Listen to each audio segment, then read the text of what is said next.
Then kay Junal Arena sa inag-react ng mga video natin. Thank you sa iyo.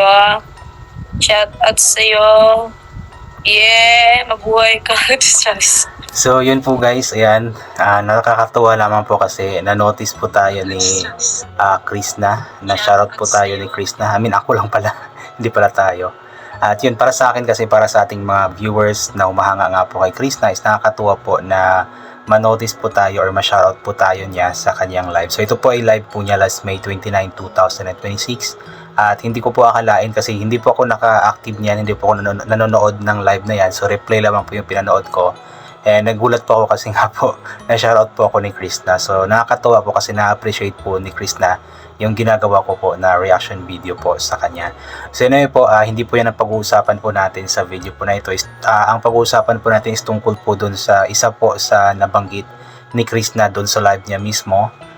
Kung saan nga po is Bisaya po kasi yun, so itagalog po natin. Sabi po, para kasing may nag-comment po dun about nga po sa paggala nga po niya, parang kung gusto ba daw po niyang gumala. Pero ang sagot nga po ni Krishna, na mas gustuhin pa daw po niya na maglinis nga daw po sa kanyang lupa at tapos i-vlog po ito para makita po natin, kaysa sa gumala nga po siya. Kasi siguro sa isip ni Krishna is hindi naman magiging productive po ang kanyang oras, ang kanyang buhay kung gagala siya ng gagala.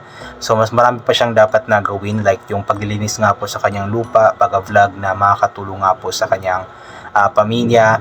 Ay talagang wala sa isip po niya ang paggala. Napapansin po natin sa mga vlogs po niya, although gumagala po siya, pero yung gala po niya is may purpose. For example, doon sa city, pumunta siya doon sa DCLA sa may Chinatown. So ang purpose po niya doon is hindi para gumala. Ang purpose po niya is para parang bumili po ng cellphone ni Ogdot or mag-ano pa man. So may mga purpose po yung pag-alis po niya or paglakad po niya. At yung sa bukid naman, hindi naman yun siya as in gala na gala, kasi ang purpose po niya sa pagpunta sa bukid is para makatulong po sa kanyang pamilya, para maglinis, ganito ganyan, at para ipakita po sa ating lahat yung ginagawa po nila, kung gaano po kahirap ang kanilang ginagawa para magkapera. So 'di ba, nakakatuwa si Krishna, kakaiba po talaga siya kasi talagang iba po siya sa lahat, kasi usually sa mga may edad po na 21 years old, especially mga babae, maging mga lalaki din ang pareho lang naman yun, babae tsaka lalaki. Kapag ganoong edad po, usually nasa isip pa po nila yung pagbabarkada, paggala, kung saan saan napupunta kasama yung barkada, di ba? Pero si Krishna kasi is napaka-mature na po niya mag-isip, so mas iniisip po niya, mas priority po niya yung mga gawain po na makakatulong sa kanyang pamilya compare po dun sa mga gawain na siya lamang po yung magiging masaya. So mas gusto po niyang pasayahin po muna ang kanyang pamilya bago po niya pasayahin ang kanyang sarili. So ganoon po si Krishna. And mas naman po talaga, mas productive naman po talaga kung yun po ang ginagawa po niya. So kumbaga para siyang hitting two birds in one stone po kasi yung ginagawa po niyang pag-vlog dun sa kanyang lupa. Kaya po sinabing two birds in one stone kasi nga po sa kanyang ginagawa nga po na paglilinis po doon, first na na-accomplish po niya is yung nalinisan po niya ang kanyang lupa. At ang second nga po na na-accomplish po niya is na ipakita po niya sa atin yung kanyang ginagawa. At alam ko na para sa ating mga viewers is masaya po tayo kapag nakikita po natin si Krishna na may vlog, especially may ginagawa para sa kanyang lupa, may ginagawa para sa kanyang pamilya, di ba? So nakakatuwa lang po si Krishna talaga kasi kumbaga mas iniisip po yung pamilya kaysa sa sariling kasiyahan. So hoping na wag magbago si Krishna, pero syempre dapat may time din po si Krishna na pasayahin ang kanyang sarili. Pero inuulit ko nga po kasi ang nagpapasaya kasi kay Krishna sa ngayon is yung makapagbigay po ng kumbaga magandang buhay sa kanyang pamilya. Kumbaga yun po yung mas magpapasaya po kay Krishna. Kaya ipag-pray na lamang po natin na magtuloy-tuloy po itong success po niya sa kanyang pag-vlog. At ipag-pray po natin na lahat po ng pangarap po niya sa kanyang pamilya is matutupad nga po. Para paldong-paldo at kung balang araw matapos na po niya or maibigay na po niya lahat ng pangangailangan po ng kanyang pamilya, especially yung pangarap po niyang bahay, hoping na bigyan din po ni Krishna ng time ang kanyang sarili na i-accomplish po kung ano man po ang mga gusto po niya sa kanyang buhay, di ba po? At sana napanood niyo po yung live po niya kasi nakakatuwa din po yung live po niya doon, kasi nga po may nag-comment doon na andun daw po si Sir Paul, kaya hinanap po ni Krishna si Sir Paul. Kaso nga lang ano kasi, kapag live po kasi napakabilis po talaga ng takbo po ng mga comments. So hindi po siya for example, nag-comment si Sir Paul ng mga ilagay natin na 12:01 PM. So bilis kasing tumakbo niyan sa ilang segundo lamang po, mga umaabot na po ng 50 comments po ang ano. So mahirap po yung makita kaagad, especially kapag busy rin po si Krishna sa pagsasalita. So hindi yan agad-agad na makikita. So and then di na nalaman po natin kung hindi man po nakita ni Krishna yung kung nag-comment man po si Sir Paul. Kasi nga po inuulit ko, mabilis po ang takbo ng comments po kapag nasa live po talaga. So ito po, basahin po natin yung ilan po sa mga komento. From Rosabel Rodriguez, hello Inday Krishna, tama lang yan Krishna, di mo need mag-plastic para magustuhan ka ng mga tao.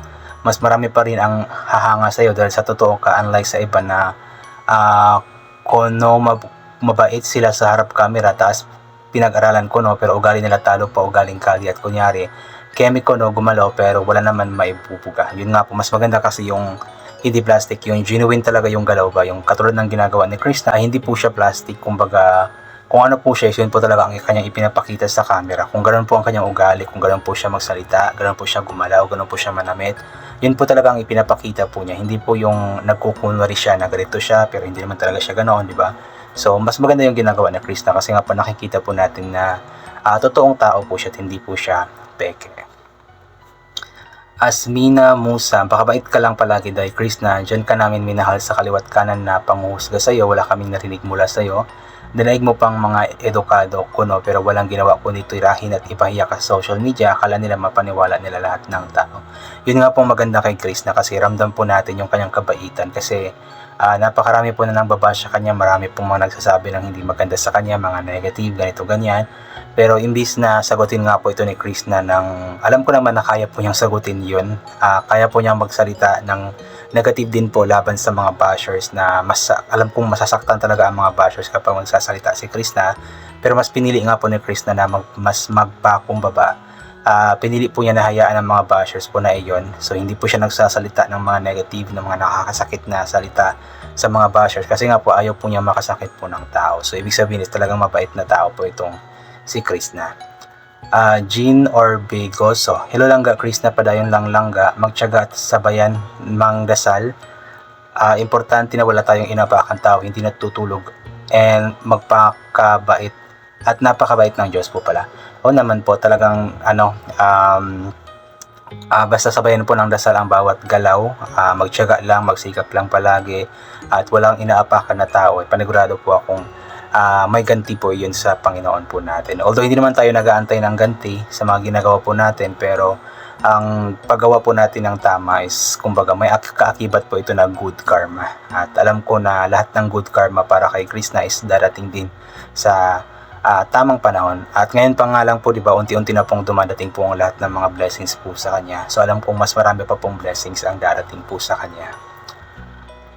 Elise, ingat ka palagi Pretty Krishna, dito lang kami lagi para sa iyo, nag-aabang kami lagi sa pag-vlog mo Pretty Krishna, God bless you at sa pamilya mo, laban lang lagi, support lang kami lagi sa iyo. Yan. So napakarami po na nagmamahal kay Krishna, talagang susuportahan si Krishna hanggang sa dulo, kahit ano pa man ang mangyari, talagang andyan po ang mga nagmamahal po ng sobra sa kanya. Fidelis Agresor, hello lang anak, magsipag na mag-vlog at mag-live para mas marami kang views. Nandito lang kami na nagmamahal at nang sumusuporta sa iyo.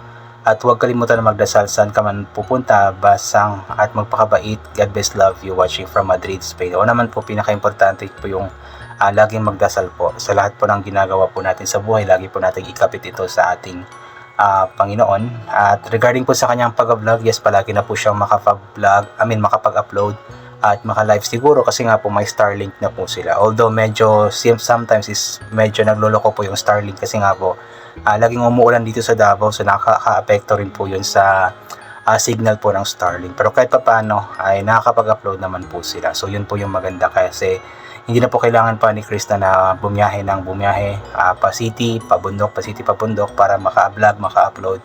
So mahirap po yun. So mas maganda na po yung nasa bundok lamang po siya, doon po siya mag-vlog at doon din po siya mag-upload. Rowena Paklib. Yan. How to be you gandang Chris na lakas ng appeal. Wala pa yan makeup. Paano pag nag-makeup pa?